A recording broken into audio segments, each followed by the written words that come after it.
This is the 2018 Yamaha MT-09, a sporty roadster which has seen its styling become more and more sci-fi looking with each generation.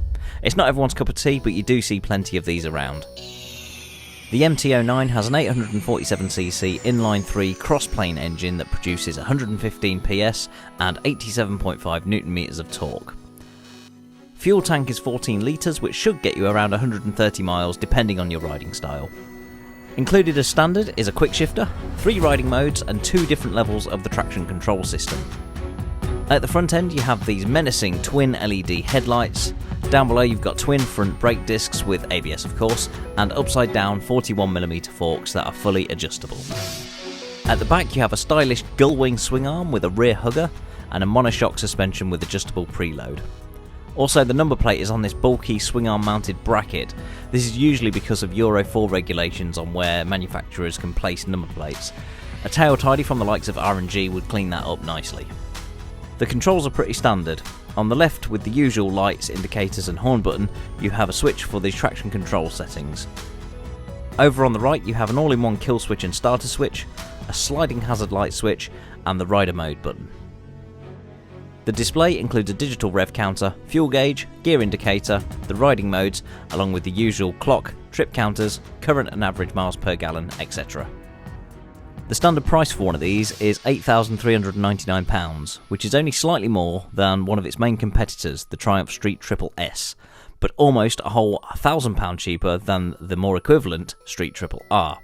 However, on the Triumphs you don't get the quick shifter unless you go for the RS model, which costs nearly £2,000 more than the MT-09.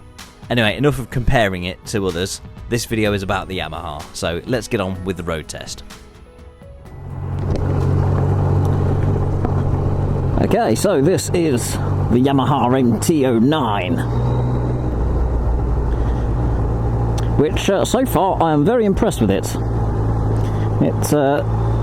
It does very well at most things. So this road that I'm heading out on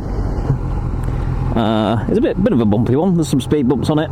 It's not exactly level. I mean, you see it all bouncing around there, and the suspension seems to be doing a good job at absorbing most of all that impact and stuff. So that's good.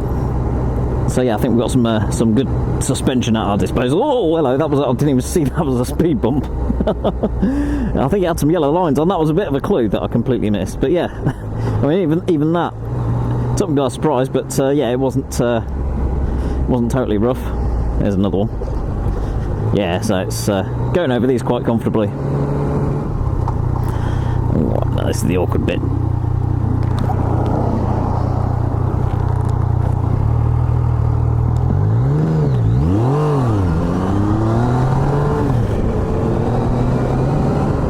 Let's just make it out of there quick. Right, there's 3 rider modes on this. You've got a standard, an A and B. See how we do up the hill climb bit with twisty bits. We're only in standard mode.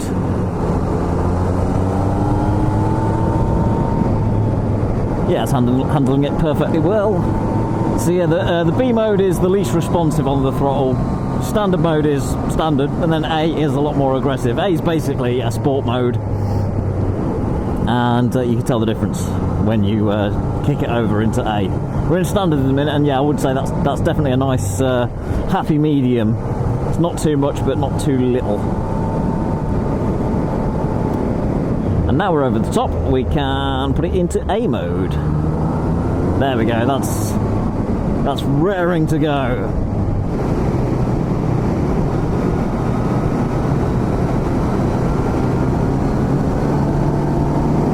This is an animal!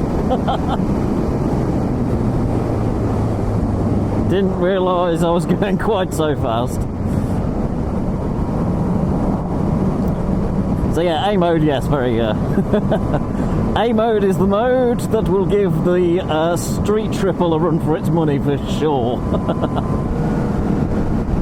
You get a quick shifter as standard on this, which is a bonus.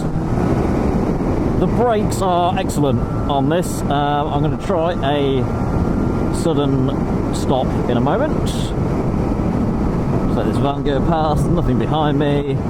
So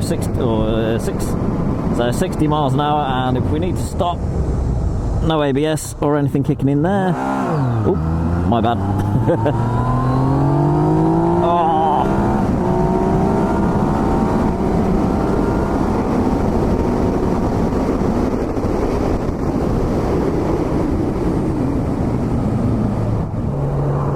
So seating position wise, it's a nice upright position, very comfortable.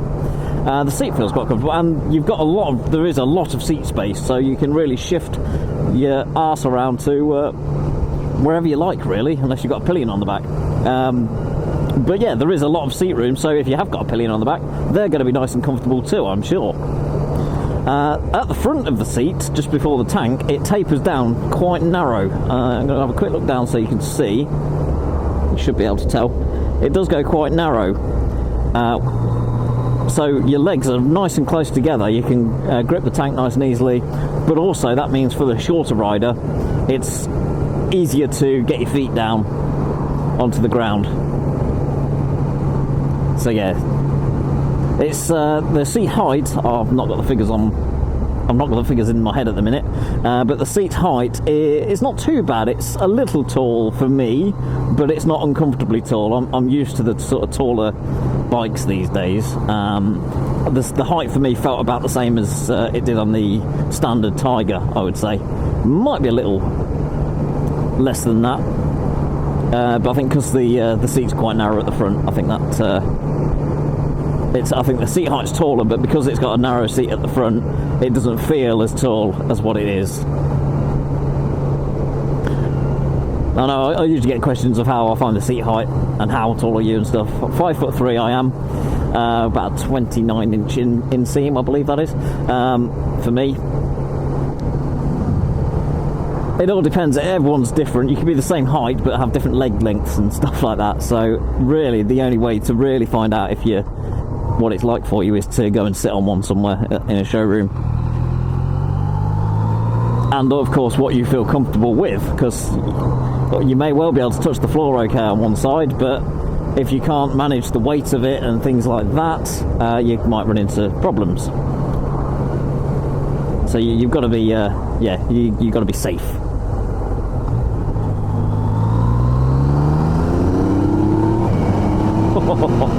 Oh, I love it. I like this. I would have one, definitely. Plenty of fun. And fairly practical as well. I mean, it's not got any of the it's not got much of the gadgets that you get on some. You haven't got cruise control. Obviously, there's the Tracer 900 for that. Yeah, but as I say, it's got plenty of modern features on it. Of course, you've got ABS. There is switchable traction control. I don't think you can turn it off, but you can change the mode. There's a TCS1 and TCS2. I don't know what the difference is. I'm guessing one's going to be more intrusive than the other. So yeah, you can switch between those. Otherwise, it's fairly straightforward. Good brakes, excellent brakes, I would say. You got the twin discs up the front, and the rear brake, well, functions just like a rear brake should, really. It's there for just them little speed adjustments and slow manoeuvring control. And switches back to B mode, which is B for boring. It's not that boring, it's just gentle. It'll still give you like all the power, just not in such a short space of time. Something like that.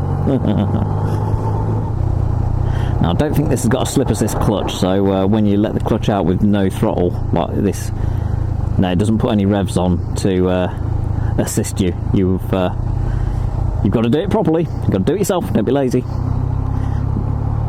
Use them slow speed controls that you learned in your riding training.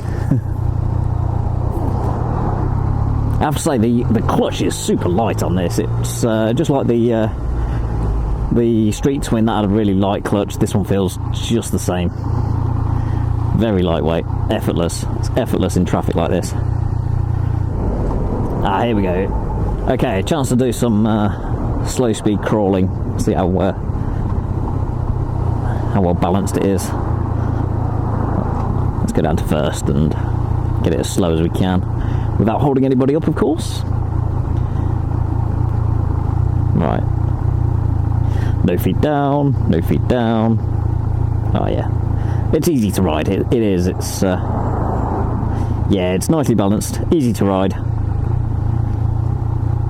It would certainly make a good choice if you want something that's got a lot of poke on the road and good for the towns and cities as well. So yeah, this would make a good, a bit of a good all-rounder really, because if you want like sports bike performance but without being all leaned forward and hunched over like a sports bike, this certainly delivers it from a more comfortable riding position.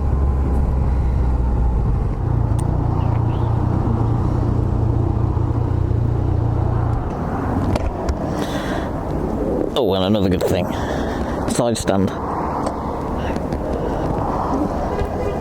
Side stand, knobbly thing. All manufacturers, take note. Do that because it's helpful for short asses like me. Now I did want to try the Tracer 900 out. They haven't got one available at the minute, and also the Tracer's a bit taller, so I might not be able to ride it, but it's certainly on my list to try. But anyway, this is the end of the test ride, so thanks to these guys, Freestyle Yamaha in Chichester. If you're looking to get a Yamaha, give these a look. Nice friendly people, good service and all that lot. Anyway, thanks for watching, ride safe, I'll see you next time.